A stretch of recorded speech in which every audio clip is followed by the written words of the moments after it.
మనందరికీ family friends ఉంటారు. బీదోళ్ళమైనా, సావుకారులమైనా, మూర్ఖులమైనా, తెలివిలు ఎట్టటోళ్ళన్నా కానీలే, ఎవరికి స్థాయి వాళ్ళ తగిన ఫ్యామిలీ ఫ్రెండ్స్ ఉంటారు. వాళ్ళ ఇంటికి మనం పోతాము, భోజనం చేసి వస్తాము. మన ఇంటికి వాళ్ళు పూట వస్తారు, భోజనం చేసిపోతారు. ఇది యాడైనా మన సంప్రదాయము, మన సంస్కృతి. ఇంకా మన ఫ్యామిలీ ఫ్రెండ్స్ అంటే స్నేహితులు భార్య అంటే మనకు సోదరితో సమానం. అసలు అటువంటి చెడు అభిప్రాయమే మనకి ఎవరికి కలగదు. మరి బిఆర్ నాయుడు గారు చెప్పినట్టు ఫ్యామిలీ ఫ్రెండ్స్ అయితే వాళ్ళ ఇంటికి పోయి పూట భోంచేయ్యా. ఇదేంది ఇది? వాళ్ళ ఇంటికి పోయి పూట భోంచేయాల్సిన మన సంస్కృతికి భిన్నంగా ఆ ఇంటి మనిషి యొక్క భార్యను భోంచేస్తావా? ఇదేనా మన పెద్దలు నేర్పిన సంస్కృతి? ఫ్యామిలీ ఫ్రెండ్స్ అని చెప్పి ఎంత ఈజీగా నువ్వు బుకాయిస్తావు. మళ్ళీ ఆయన మాట్లాడతాడు, ఏముందబ్బా దాంట్లో, ఎన్నిసార్లు చూసినా నాకేం కనపడలే, వలగాటే లేదు దాంట్లో, అశ్లీలత ఏమీ లేదు దాంట్లో, ఏముంది పని, ఎన్నిసార్లు చూసినా నాకేం కనపడలే అంటున్నాడు. ఏం కనపడాలా స్వామి? నాకు తెలియక అడుగుతా. పరాయి స్త్రీని, నీ ఫ్యామిలీ ఫ్రెండ్ అయినటువంటి వ్యక్తి యొక్క భార్యను నీవు నీ బాహుబంధాల్లో బంధిస్తువి. నీ బాహుబంధాల్లో పూర్తిగా బంధించి, శ్వాస ఆడనంత దగ్గరగా బంధించి, ఒకరి మూతులు ఒకరు నాక్కొని, నడుము మీద చేయేసి వీణ మీటిన తర్వాత ఇంకా అశ్లీలత లేదా? నీ ఏమి చేసే అశ్లీలత అనుకుంటున్నావు నువ్వు? కనీస జ్ఞానం వచ్చినటువంటి ఏ యువతి యువకులకు కూడా వివాహం కావాల్సిన అవసరం లేదు. వివాహ వయసు వచ్చినటువంటి ఏ యువతి యువకులు అడిగినా కూడా అది అశ్లీలతనే చెప్తారు. నీకు మాత్రం ఒలగాటి లేదంటున్నావు నువ్వు. నేను తగ్గేదేలే అంటున్నాడు పుష్ప డైలాగు. ఈ తగ్గేదేలేన డైలాగు మరి దినమ్మ యాడైనా కానీ మంచి విషయాలు ఉపయోగిస్తే అది బాగుంటుంది. ఏది ఏమైనా సరే అబ్బా, ఊళ్ళో వాళ్ళ పిల్లల్ని నేను పట్టుకుంటా, తగ్గేదేలే. ఇది ఎక్కడిది రా స్వామి తగ్గేదిలే? నీకు అహంకారం ఎక్కువే, మాటలు ఎక్కువే. ఇంత జరిగిన తర్వాత కూడా నీకు ఇంకా బుద్ధి రాలే.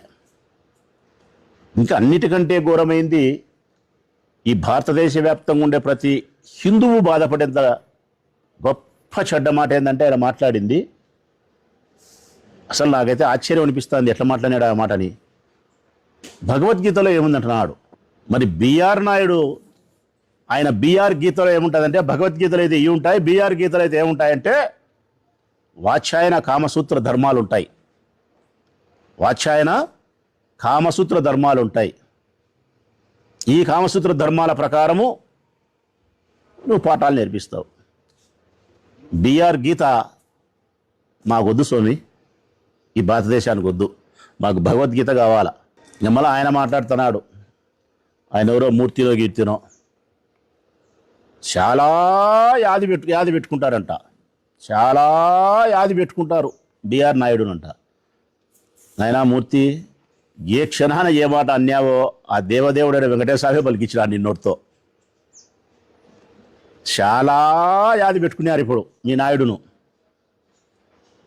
తిరుమల తిరుపతి దేవస్థానం, టీటీడీ బోర్డు దేవస్థానం ఉన్నంత వరకు మీ బిఆర్ నాయుడు యాదిలో ఉండనే ఉంటాడు. ఇంకా ఇబ్బందే లేదు. ఆయన ఇంకొక ఆయన ఉన్నాడు, హరివో సాంబా. ఆయనదైతే అసలు యాది కాదబ్బా, ఆగిత్యం అయితే ఇట్ట పెట్టి మా సారు ఇక్కడికి వస్తే గంట 2 గంటలు కూడా ఉండడు. నాకు దేవస్థానం గుర్తొస్తుంది, ఏ కొండలు గుర్తొస్తారా సాంబా? ఏ కొండలు నాయనా? కొండలు గుర్తొస్తానాయంట. చంద్రబాబు నాయుడు లాగే భక్తి పారవశ్యంలోకి మునిగి తేలుతున్నాడంట. భక్తి పారవశ్యంలో మునిగి తేలుతున్నాడు. 72 సంవత్సరాల వయసులో భక్తి పారవశ్యంలో మునిగి తేలుతున్నాడు. ఏ భక్తి పారవశ్యంలో? దేవదేవుడైన వెంకటేశ్వర భక్తి పారవశ్యంలో కాదు, ఇంకొక భక్తి పారవశ్యంలో తేలుతున్నాడు. ఇట్లా ఆగిత్యం కూతులన్నీ చెప్పి, ఇట్లా అబద్ధాలన్నీ మాట్లాడి జగన్ గబ్బు పట్టిస్తాము, జగన్తో పెట్టుకున్నాం అనుకున్నారు. ఇప్పుడు అర్థమైనది ఏంటంటే, మీరు జగన్తో కాదు పెట్టుకునేది, జగన్నాథునితో పెట్టుకున్నారు. లోకరక్షకుడైన జగన్నాథునితో పెట్టుకున్నారు మీరు. ఎవరినైతే మీరు గబ్బు పట్టియాలనుకున్నారో ఆ జగన్నాథుని మీ జీవితాలను సించినాడు ఇట్లా. రఘురామకృష్ణరాజుకు కాలిరిగింది, హెరిటేజ్ కంపెనీ పాపరు పట్టింది, నీకేమో సీటు చినిగిపోయింది. ఇంకా ఏమేమి జరగాలనో చూడండి చెప్తానా, జరుగుతాయి. చెయ్యకూడని పనులు చెయ్యకూడని వయసులో, అది గొప్ప పదవిలో ఉండేవాడు చేసే పనులు. వయసు రీత్యా నువ్వు ఆ పని చేయకూడదు. టీటీడీ బోర్డు చైర్మన్గా ఉన్నా ఆ పని చేయకూడదు. సమాజంలో ప్రాముఖ్యత కలిగిన మనిషిగా నువ్వు ఆ పని చేయకూడదు. ఏ కోణంలో చూసినా కూడా సభ్య సమాజానికి ఒక చెడు సంకేతాన్ని ఇస్తానవు నువ్వు. ఆయనకి ఇవ్వాల్సింది ఈ పదవి కాదు, ఇంకొక పదవి ఇచ్చిండాల. రెండవది పొరపాటు చేసినావు. ఇంత వీడియోలో దొరికిన తర్వాత అయినా కానీ ధార్మిక క్షేత్రమైన పుణ్యక్షేత్రమైన తిరుమల తిరుపతి దేవస్థానానికి టీటీడీ బోర్డు చైర్మన్గా అర్హుడు అని చెప్పి రాజీనామా చేయించాలి ఆయనతో.